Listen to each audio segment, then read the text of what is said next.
My sister smiled and said, "Dad trusted me more with the money." She said it in front of everyone.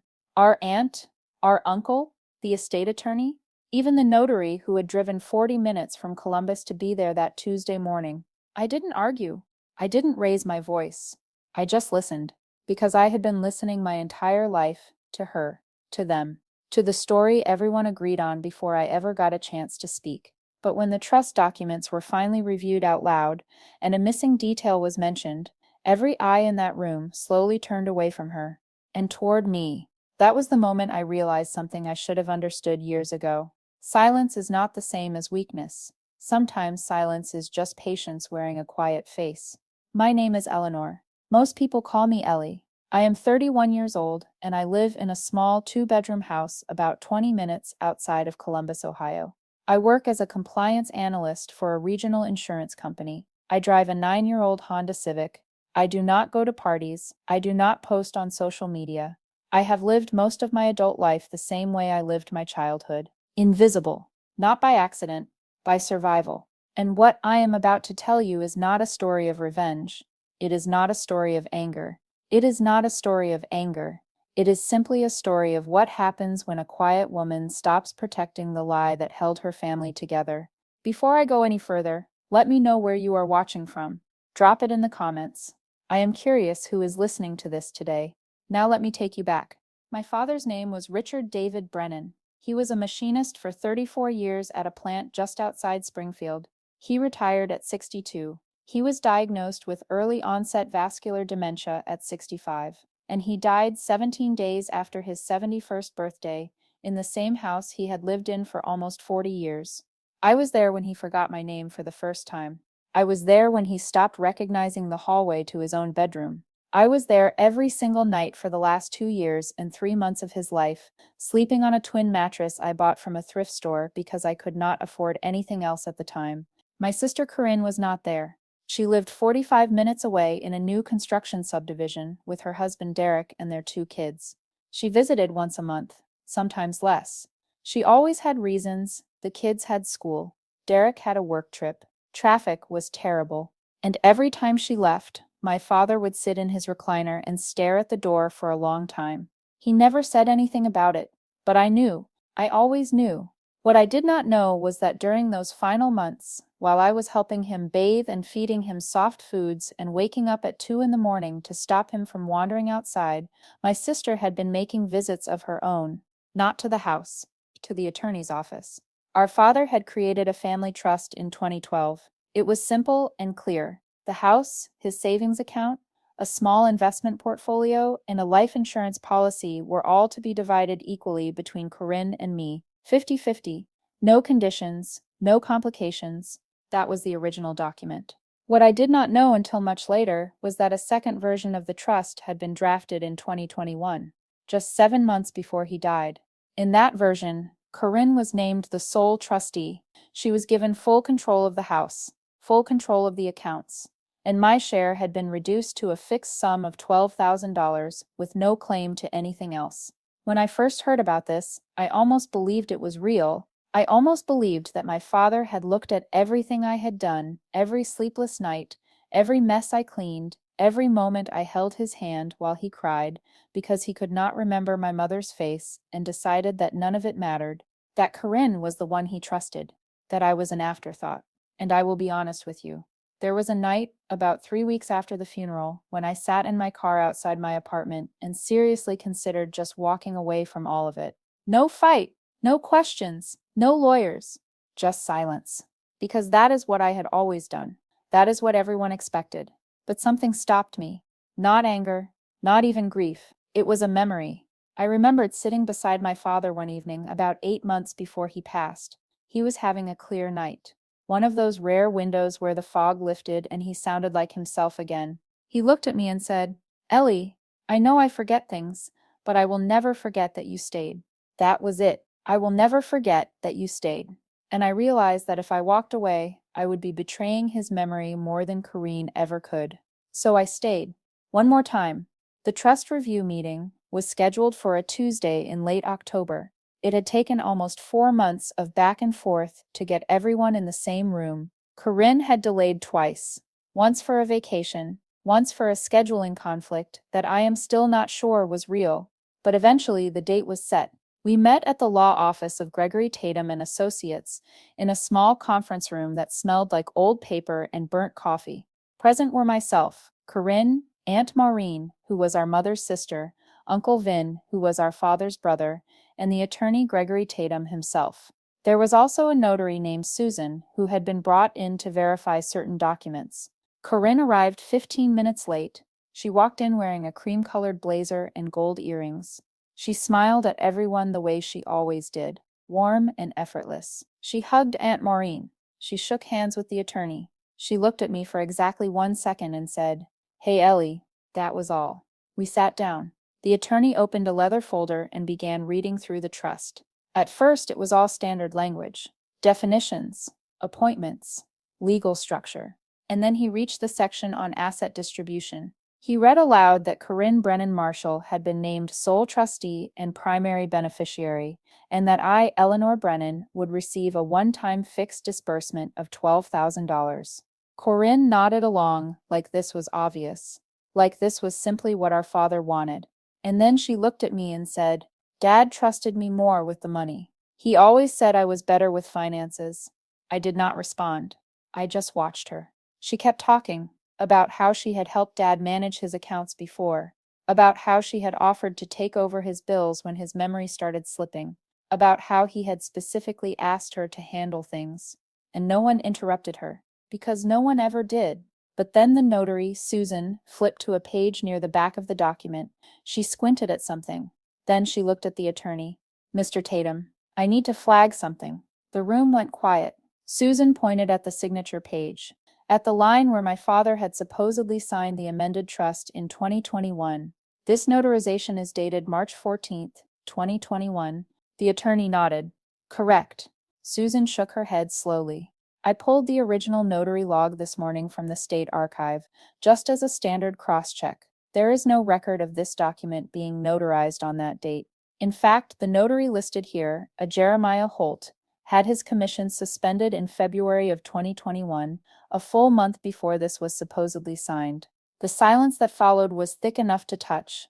Aunt Maureen looked at Corinne. Uncle Vin leaned back in his chair, and Corinne's face did something I had never seen before. It flickered.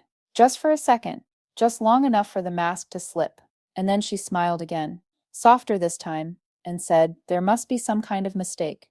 I want to pause here for a moment, because I know what some of you might be thinking. Maybe Corinne really did not know. Maybe she was tricked by someone. Maybe the lawyer made an error." I thought about that too. For a long time, I wanted to believe that my sister was not capable of doing something like this, that underneath the selfishness and the distance and the entitlement, there was still the girl I grew up with, the one who used to let me sleep in her bed during thunderstorms, the one who taught me how to braid my own hair. But here is what I have learned.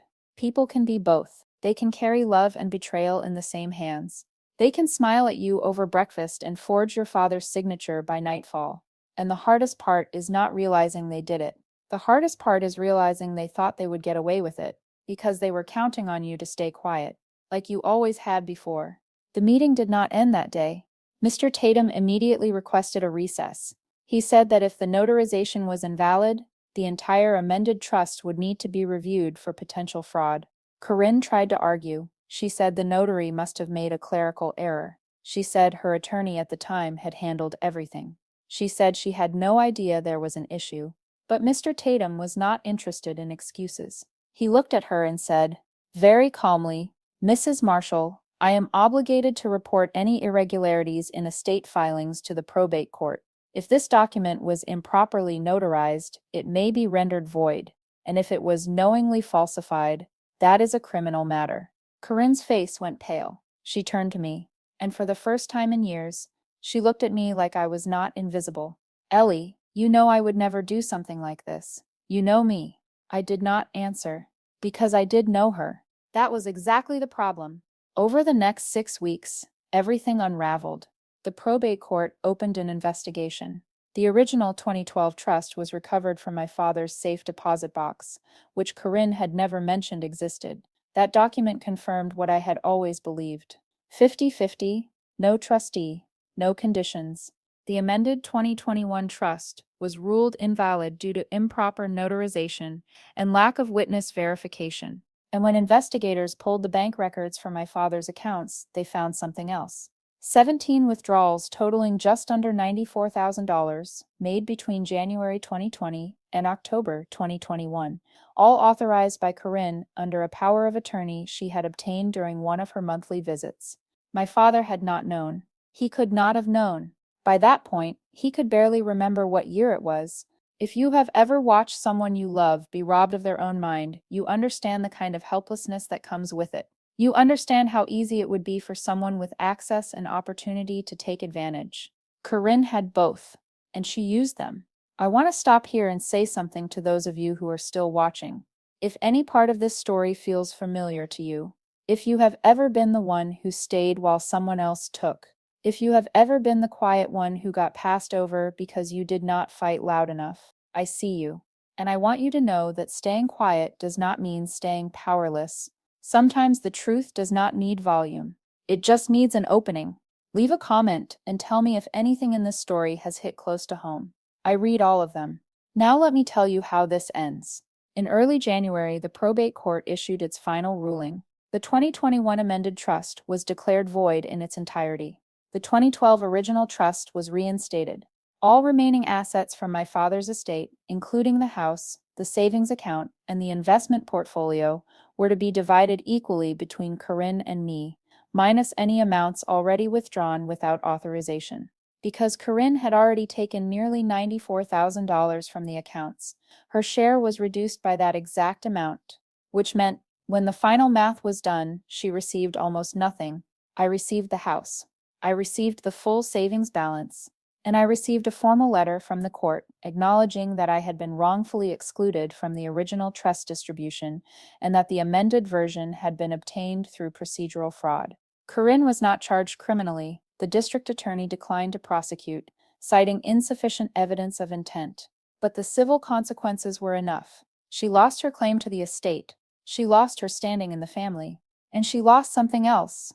Something I think mattered to her more than any of it. She lost the story that said she was the responsible one, the reliable one, the one Dad trusted.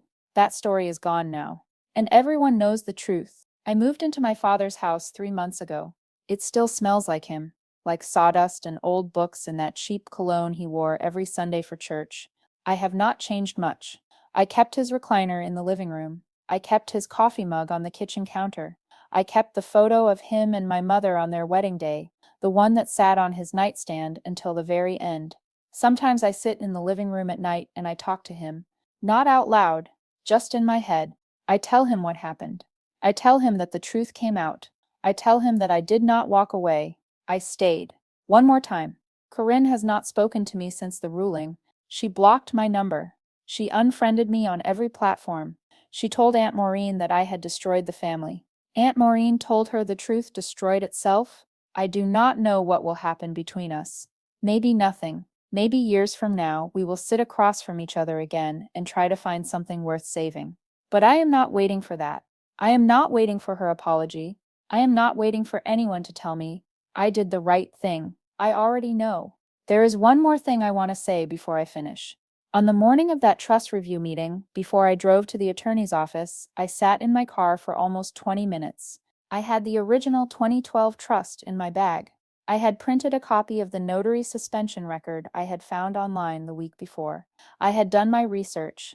I had prepared for this moment, but I almost did not go, because part of me still believed it was not worth it, that even if I proved Corinne had lied, it would not change anything, that the family would still take her side, that I would still be the difficult one, the bitter one, the one who could not let things go. I almost started the car and drove home. I almost let her win. But then I looked at the folder in my hands, and I thought about my father, and I thought about every single night I spent in that house, holding his hand while he slipped further and further away from himself. And I realized something. I was not doing this for revenge. I was not doing this to hurt Corinne. I was doing this because the truth deserved to be told, and I was the only one left who could tell it. So I got out of the car, and I walked inside, and I sat at that table, and I let the silence do what it had always done. I let it wait until the right moment. until the truth found its opening. And then I watched it unfold. I do not know who needs to hear this today, but if you are the quiet one, the overlooked one, the one who has been carrying a truth that no one wants to hear, you do not owe anyone your silence. You do not owe anyone the story that makes them comfortable. And you do not have to shout to be heard.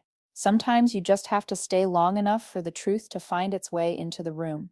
And when it does, you will know, because every eye will turn. And for the first time in your life, they will not be looking past you. They will be looking at you. And you will not have to say a word. If you are still watching, thank you for staying until the end. If this story moved you, hit the like button, subscribe if you want to hear more, and leave a comment telling me your favorite part. I read every single one,